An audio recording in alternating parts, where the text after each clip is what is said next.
أعوذ بالله من الشيطان الرجيم.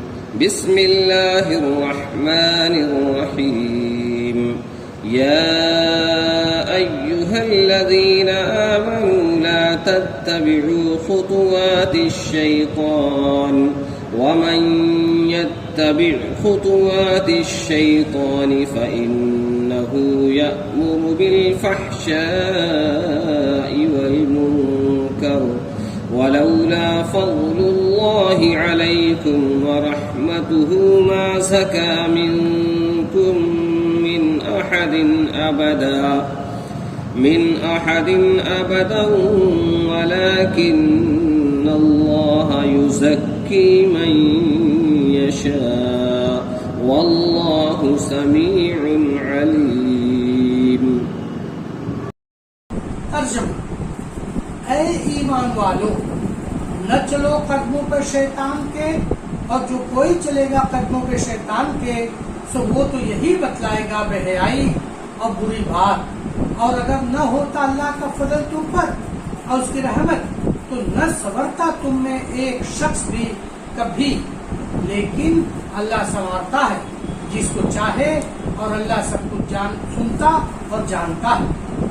خلاصہ تفسیر: اے ایمان والو، تم شیطان کے قدم بقدم مت چلو، یعنی اس کے اقوا و اسلال پر عمل مت کرو. اور جو شخص شیطان کے قدم بقدم چلتا ہے تو وہ ہمیشہ ہر شخص کو بے حیائی اور نامعقول ہی کام کرنے کو کہے گا، جیسا اس واقعے کی فکر میں تم نے دیکھ لیا. اور شیطان کے قدم بقدم چلنے کے اور گناہ سمیٹ لینے کے بعد اس کے وبال و ضرر سے جو کہ ثابت ہو ہی چکا تھا نجات دینا یہ بھی ہمارا ہی فضل تھا. ورنہ اگر تم پر اللہ تعالیٰ کا فضل و کرم نہ ہوتا تو تم میں سے کوئی کبھی بھی توبہ کر کے پاک صاف نہ ہوتا. یا تو توبہ کی توفیق ہی نہ ہوتی جیسا منافقین کو نہ ہوئی، اور یا توبہ قبول نہ کی جاتی کیونکہ ہم پر کوئی چیز واجب تو ہے نہیں، لیکن اللہ تعالیٰ جس کو چاہتا ہے توبہ کی توفیق دے کر پاک و صاف کر دیتا ہے. اور بعد توبہ کے اپنے فضل و وعدے کے قبولیت کا بھی فرما لیا. اور اللہ تعالیٰ سب سنتا سب کچھ جانتا ہے، بس تمہاری توبہ سن لی اور تمہیں ندامت جان لی، اس لیے فضل و فرما دیا. ربط آیات: قصے افک و بہتان. صحیحین اور دوسری کتب حدیث میں یہ واقعہ غیر معمولی طور پر طویل طور پر تفصیل کے ساتھ ذکر کیا گیا ہے. اس کا مختصر بیان یہ ہے کہ جو رسول اللہ صلی اللہ علیہ وسلم غزوہ بنی المصطلق، جس کو غزوہ مریسہ بھی کہا جاتا ہے، 6 ہجری میں تشریف لے گئے تو امہات المومنین میں سے حضرت صدیقہ عائشہ رضی اللہ عنہ ساتھ تھیں. حضرت عائشہ رضی اللہ عنہ کا اونٹ جس پر ان کا ہودج یعنی پردے دار صغدف ہوتا تھا، اور چونکہ اس وقت احکام پردہ کے نازل ہو چکے تھے تو معمول یہ تھا کہ حضرت صدیقہ عائشہ رضی اللہ عنہ اپنے ہودج میں سوار ہو جاتی، پھر لوگ اس ہودج کو اٹھا کر اونٹ پر رکھ دیتے تھے. اور غزوے سے فراغت اور مدینہ طیبہ کی طرف واپسی میں ایک روز یہ قصہ پیش آیا کہ ایک منزل میں قافلہ ٹھہرا. آخر شب میں کوچ سے کچھ پہلے اعلان کیا گیا کہ قافلہ روانہ ہونے والا ہے، تاکہ اپنی اپنی ضرورتوں سے فارغ ہو کر تیار ہو جائیں. حضرت صدیقہ عائشہ رضی اللہ عنہ کو قضا حاجت کی ضرورت تھی، اس سے فراغت کے لیے جنگل کی طرف چلی گئی. وہ اتفاق سے ان کا ہاتھ ٹوٹ کر گر گیا. اس کی تلاش میں ان کو دیر لگ گئی. جب واپس اپنی جگہ پہنچی تو دیکھا کہ قافلہ روانہ ہو چکا ہے. ان کے اونٹ کا قصہ یہ ہوا کہ جب کوچ کرنے لگا تو عادت کے مطابق حضرت صدیقہ رضی اللہ عنہ کا ہودج یہ سمجھ کر اونٹ پر سوار کر دیا گیا کہ حضرت صدیقہ رضی اللہ عنہ اس میں موجود ہیں. اٹھاتے وقت بھی کچھ شبہ اس لیے نہ ہوا کہ اس وقت حضرت صدیقہ رضی اللہ عنہ کی عمر کم اور بدن بھی میں نحیف تھی، کسی کو یہ اندازہ ہی نہ ہوا کہ ہودج خالی، چنانچہ اونٹ کو ہانک دیا گیا۔ حضرت صدیقہ رضی اللہ عنہ نے اپنی جگہ واپس آ کر قافلے کو نہ پایا تو بڑی دانشمندی اور وقار اور استقلال سے کام لیا کہ قافلے کے پیچھے دوڑنے یا ادھر ادھر تلاش کرنے کے بجائے اپنی جگہ چادر اوڑھ کر بیٹھ گئے اور خیال کیا کہ جب حضرت صلی اللہ علیہ وسلم اور رفقا کو یہ معلوم ہوگا کہ میں ہودج میں نہیں ہوں تو مجھے تلاش کرنے کے لیے آپ پہنچیں گے، میں ادھر ادھر کہیں اور گئی تو ان کو تلاش میں مشکل ہوگی، اس لیے اپنی جگہ پر چادر میں لپٹ کر بیٹھ گئی۔ آخری رات کا وقت تھا، نیند کا غلبہ ہوا، وہیں لیٹ گئے، آنکھ لگ گئی۔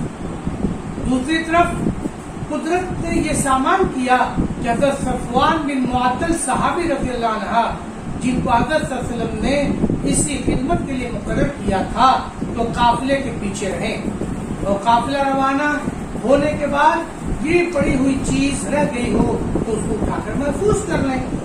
وہ صبح کے وقت اس جگہ پہنچے، ابھی روشنی پوری نہ تھی، اتنا دیکھا کہ کوئی آدمی پڑا سو رہا، قریب آئے تو حضرت عائشہ صدیقہ رضی اللہ عنہ کو پہچان لیا، کیونکہ انہوں نے پردے کا احکام نازل ہونے سے پہلے ان کو دیکھا تھا۔ پہچاننے کے بعد انتہائی افسوس کے ساتھ ان کی زبان سے انا للہ و انا الیہ راجعون نکلا۔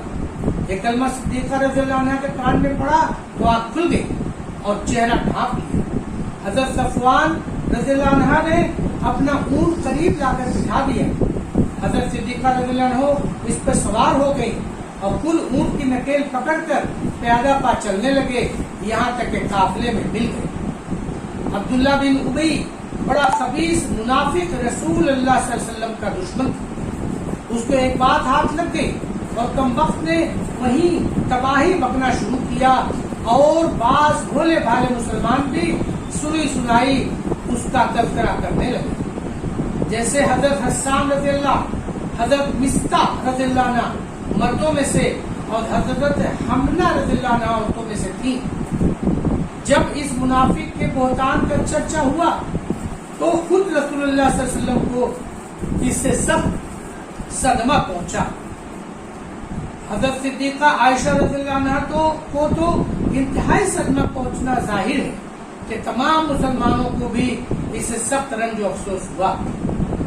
ایک مہینے تک یہی قصہ چلتا رہا، آخر اللہ تعالیٰ نے حضرت صدیقہ رضی اللہ عنہ کی برائت اور بہتان باندھنے یا اس میں شریک ہونے والوں کی مذمت میں مذکورہ بالا آیات نازل فرما دی۔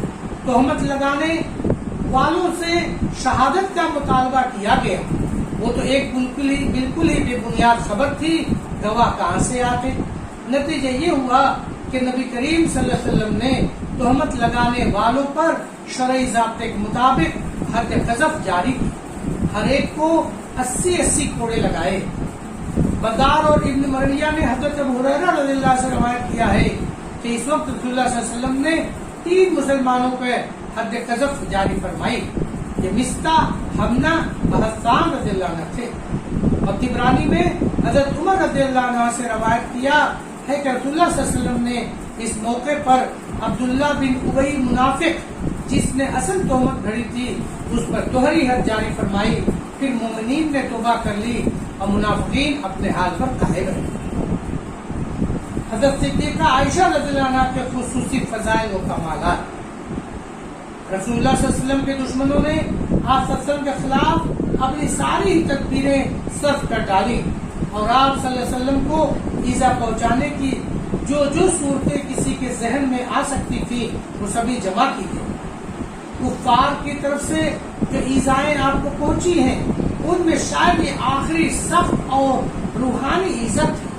ازواج مطہرات میں سب سے زیادہ عالم و فاضل اور مقدس ترین ام المومنین صدیقہ عائشہ رضی اللہ عنہ پر اور ان کے ساتھ حضرت صفوان بن معطل رضی اللہ عنہ جیسے مقدس صحابی پر عبداللہ بن ابی منافق نے تہمت گھڑی۔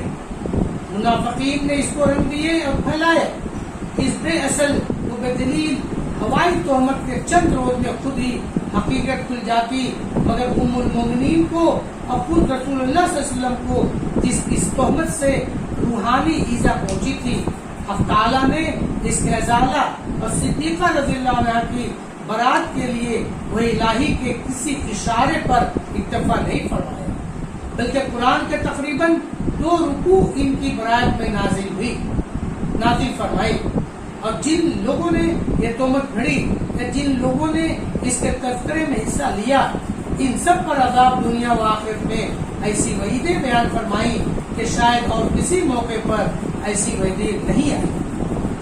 در حقیقت اس واقع عفت میں حضرت صدیقہ عائشہ رضی اللہ عنہا کی عفت و تقدس کے ساتھ ان کی اعلیٰ عقل و فہم کے کمالات کو روشن کرتے ہیں۔ اسی لیے اس واقعے میں جو آیات مذکور ہوئی، ان میں سے پہلی آیت میں حق تعالیٰ نے فرمایا کہ اس حادثے کو اپنے لیے شر نہ سمجھو، بلکہ تمہارے لیے خیر ہے۔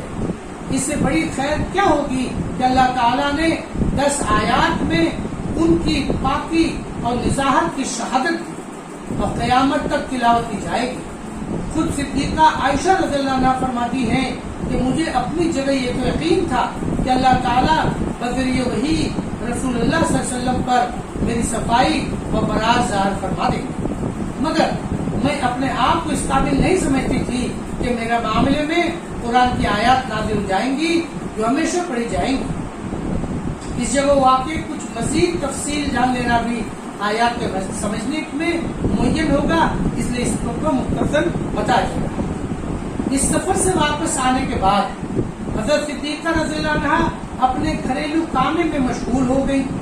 ان کو کچھ خبر نہیں تھی کہ منافقین نے ان کے بارے میں کیا خبریں اڑائی۔ صحیح بخاری کی روایت میں خود حضرت صدیقہ رضی اللہ کا بیان ہے کہ سفر سے واپسی کے بعد کچھ میری طبیعت خراب ہو گئی، اور سب سے بڑی وجہ طبیعت خراب ہونے کی یہ ہو گئی کہ میں رسول اللہ صلی اللہ علیہ وسلم کا وہ لطف و کرم اپنے ساتھ نہ دیکھتا جو ہمیشہ سے معمول تھا، بلکہ اس عرصے میں آپ صلی اللہ علیہ وسلم کا معاملہ یہ رہا کہ گھر میں تشریف لاتے اور سلام کرتے، پھر پوچھ لیتے کہ کیا حال ہے، اور واپس تشریف لے جاتے تھے۔ مجھے چونکہ اس کی خبر نہ تھی کہ میرے بارے میں کیا خبر مشہور کی جا رہی ہے، اس لیے رسول اللہ صلی اللہ علیہ وسلم کے اس طرز عمل کا راز مجھ پر نہ کھلتا تھا۔ میں اسے غم میں بھولنے لگی۔ ایک روز اپنی کمزوری کی وجہ سے مستہ صحابی رضی اللہ کی والدہ مستہ رضی اللہ عنہا کو ساتھ لے کر میں نے قضاء حاجت کے لیے باہر جانے کا ارادہ کیا، کیونکہ اس وقت گھروں میں بیت الخلاء بنانے کا رواج نہ تھا۔ جب میں قضاء حاجت سے فارغ ہو کر گھر کی طرف آنے لگی تو مستہ رضی اللہ عنہا کا پاؤں ان کی بڑی چادر میں الجھا اور یہ گر پڑی۔ اس وقت ان کی زبان سے یہ کلمہ نکلا، تعاس مستہ۔ یہ ایسا کلمہ ہے جو عرب میں بد دعا کے لیے استعمال ہوتا تھا۔ اس ماں کی زبان سے اپنے بیٹے مستہ کے لیے بد دعا کا کلمہ سن کر صدیقہ عائشہ رضی اللہ عنہا کو تعجب ہوا۔ ان سے فرمایا کہ بہت بری بات ہے، تم ایک نیک آدمی کو برا کہتے ہو جو غزوہ بدر کا شریک تھا، یعنی ان کا بیٹا مستہ۔ اس پر مستہ رضی اللہ عنہ نے تعجب سے کہا کہ بیٹی، کیا تم کو خبر نہیں کہ مستہ میرا بیٹا کیا کہتا پھرتا ہے؟ میں نے پوچھا وہ کیا کہتا ہے؟ تب ان کی والدہ نے مجھے یہ سارا واقعہ اہل کفر کا چلائی ہوئی تہمت اور مستہ کا اس میں شریک ہونا بیان کیا۔ صدیقہ رضی اللہ فرماتی ہیں کہ سن کر میرا مرض دوگنا ہو گیا۔ جب میں گھر واپس آئی اور حسب معمول رسول اللہ صلی اللہ علیہ وسلم تشریف لائے، سلام کیا اور مزاج پرسی فرمائی تو صدیقہ رضی اللہ عنہ نے حضرت صلی اللہ علیہ وسلم سے اجازت طلب کی کہ اپنے والدین کے گھر چلی جاؤں۔ آپ صلی اللہ علیہ وسلم نے اجازت دے دی۔ منشا یہ تھا کہ والدین سے معاملے کی تحقیق کریں۔ میں نے جا کر والدہ سے پوچھا، انہوں نے تسلی دی کہ تم جیسی عورتوں کے دشمن ہوا کرتے ہیں اور ایسی چیزیں مشہور کیا کرتے ہیں، تم اسے غم میں نہ پڑو، خود بخود معاملہ صاف ہو جائے گا۔ میں نے کہا سبحان اللہ، لوگوں میں اس کا چرچا ہو چکا، میں اس پر کیسے صبر کروں؟ میں ساری رات روتی رہی، نہ میرا آنسو تھما نہ آنکھ لگی۔ دوسری طرف رسول اللہ صلی اللہ علیہ وسلم نے جو اس خبر کے پھیلنے سے سخت غمگین تھے اور اس عرصے میں اس معاملے کے متعلق کوئی وحی بھی آپ پر نہ آئی تھی۔ اس لیے حضرت علی کرم اللہ وجہ اور اسامہ بن زید رضی اللہ عنہ جو دونوں گھر کے ہی آدمی تھے ان سے مشورہ لیا کہ ایسی حالت میں مجھے کیا کرنا چاہیے۔ حضرت اسامہ بن زید رضی اللہ عنہ نے تو کھل کر عرض کیا کہ جہاں تک ہمارا علم ہے ہمیں عائشہ رضی اللہ عنہ کے بارے میں کوئی بدگمانی نہیں، ان کی کوئی بات ایسی نہیں جس سے بدگمانی کی راہ پیدا ہو۔ آپ صلی اللہ علیہ وسلم نے ان افواہوں کی کچھ پرواہ نہ کریں۔ حضرت علی کرم اللہ وجہ نے آپ صلی اللہ علیہ وسلم کو غم و اضطراب سے بچانے کے لیے یہ مشورہ دیا کہ اللہ تعالیٰ نے آپ صلی اللہ علیہ وسلم پر کچھ تنگی نہیں فرمائی۔ اگر افواہوں کی بنا پر عائشہ رضی اللہ عنہا کی طرف سے کچھ تکدر طبعی ہو گیا ہے تو عورتیں اور بہت ہیں، اور آپ کا یہ تکدر اس طرح بھی رفع ہو سکتا ہے کہ بریرہ رضی اللہ جو صدیقہ عائشہ رضی اللہ کی کنیز ہیں ان سے ان کے حالات کی تحقیق فرما لیجیے۔ چنانچہ رسول اللہ صلی اللہ علیہ وسلم نے بریرہ رضی اللہ عنہ سے پوچھ گچھ فرمائی۔ بریرہ رضی اللہ نے عرض کیا کہ اور تو کوئی بات عیب کی مجھے ان میں نظر نہیں آتی بجز اس کے کہ نو عمر کی لڑکی ہیں، بعض اوقات آٹا گوندھ کر رکھ دیتی ہیں، خود سو جاتی ہیں، بکری آ کر آٹا کھا جاتی۔ آگے صدیقہ عائشہ رضی اللہ فرماتی ہے کہ مجھے سارا دن پھر دوسری رات بھی مسلسل روتے ہوئے گزری۔ میرے والدین بھی میرے پاس آ گئے تھے، وہ ڈر رہے تھے کہ رونے سے میرا کلیجہ پھٹ جائے گا۔ میرے والدین میرے پاس بیٹھے ہوئے تھے کہ رسول اللہ صلی اللہ علیہ وسلم تشریف لائے اور میرے پاس بیٹھ گئے، اور جب سے یہ قصہ چلا تھا اس سے پہلے آپ میرے پاس آ کر نہ بیٹھے تھے۔ پھر آپ نے ایک مقتضی خطبہ شہادت پڑھا اور فرمایا اے عائشہ مجھے تمہارے بارے میں یہ باتیں پہنچی ہیں، اگر تم بری ہو تو ضرور اللہ تعالیٰ تمہیں بری کر دیں گے، یعنی برات کی اظہار بذریعہ وہی فرما دیں گے۔ اگر تم سے کوئی لغزش ہو گئی ہے تو اللہ سے توبہ و استغفار کرو، کیونکہ بندہ جب اپنے گناہ کا اعتراف کر کے توبہ کر لیتا ہے تو اللہ تعالیٰ اس کی توبہ قبول فرما لیتے ہیں۔ جب رسول اللہ صلی اللہ علیہ وسلم نے اپنا کلام پورا فرما لیا تو میرے آنسو بالکل خوش ہو گئے، میری آنکھوں پہ ایک قطرہ نہ رہا۔ میں نے اپنے والد ابو بکر صدیق رضی اللہ عنہ سے کہا کہ آپ رسول اللہ صلی اللہ علیہ وسلم کے بات کا جواب دیجیے۔ ابو بکر رضی اللہ عنہ نے عرض کیا کہ میں کیا کہہ سکتا ہوں۔ پھر میں نے اپنی والدہ سے کہا کہ آپ جواب دیجیے۔ انہوں نے بھی عرض کر دیا کہ میں کیا کہہ سکتا ہوں۔ اب مجبور ہو کر مجھے ہی بولنا پڑا۔ میں ایک کم عمر لڑکی تھی، اب تک قرآن بھی زیادہ نہیں پڑھ سکی تھی۔ اس وقت اس رنج و غم اور انتہائی صدمے کی حالت میں جبکہ اچھے اچھے عقلاء کو بھی کوئی معقول کلام کرنا آسان نہیں ہوتا، حضرت صدیقہ رضی اللہ عنہ نے جو فرمایا وہ ایک عجیب و غریب عاقلانہ فاضلانہ کلام ہے۔ اس کے الفاظ بہینہ نہیں بتائے جاتے۔ بخدا مجھے معلوم ہو گیا کہ آپ صلی اللہ علیہ وسلم نے اس بات کو سنا اور سنتے رہے، یہاں تک کہ آپ صلی اللہ علیہ وسلم کے دل میں بیٹھ گئے اور آپ صلی اللہ علیہ وسلم نے اس کی عملاً تصدیق کر دی۔ اب اگر میں یہ کہتی ہوں کہ میں اس سے بری ہوں جیسے کہ اللہ جانتا ہے کہ واقعی میں بری ہوں تو آپ میری تصدیق نہ کریں گے، اور اگر میں ایسے کام کا اعتراف کر لوں جس میں میرا بری ہونا اللہ تعالیٰ جانتا ہے تو آپ میری بات مان لیں گے۔ واللہ اب میں اپنے اور آپ کے معاملے کی کوئی مثال وجہ اس کے نہیں پاتی جو یوسف علیہ السلام کے والد یعقوب علیہ السلام نے اپنے بیٹوں کی غلط بات سن کر فرمائی تھی کہ میں صبر جمیل اختیار کرتا ہوں اور اللہ اس سے اس معاملے میں مدد طلب کرتا ہوں جو بیان کر رہے ہیں۔ صدیقہ رضی اللہ فرماتی ہیں کہ اتنی بات کر کے میں الگ اپنے بستر پر جا کر لیٹ گئی اور فرمایا کہ مجھے یقین تھا کہ جیسا میں فی الواقع بری ہوں اللہ تعالیٰ میری برات کے دار بذریعہ وہی ضرور فرما دے، لیکن یہ وہم و خیال بھی نہ تھا کہ میرے معاملے میں قرآن کی آیات نازل ہوں گی جو ہمیشہ تلاوت کی جائیں گی، کیونکہ میں اپنا مقام اس سے بہت کم محسوس کرتی تھی۔ ہاں یہ خیال تھا کہ غالباً آپ کو خواب میں میری برات ظاہر کر دی جائے گی۔ صدیقہ رضی اللہ عنہ فرماتی ہیں کہ رسول اللہ صلی اللہ علیہ وسلم اپنی مرضی سے بھی نہیں اٹھے تھے اور گھر والوں میں بھی کوئی نہیں اٹھا تھا کہ آپ صلی اللہ علیہ وسلم پر وہ کیفیت طاری ہوئی جو نزول وحی کے وقت ہوا کرتی تھی، جس سے سخت سردی کے زمانے میں آپ کی پیشانی مبارک سے پسینہ پھوٹنے لگتا تھا۔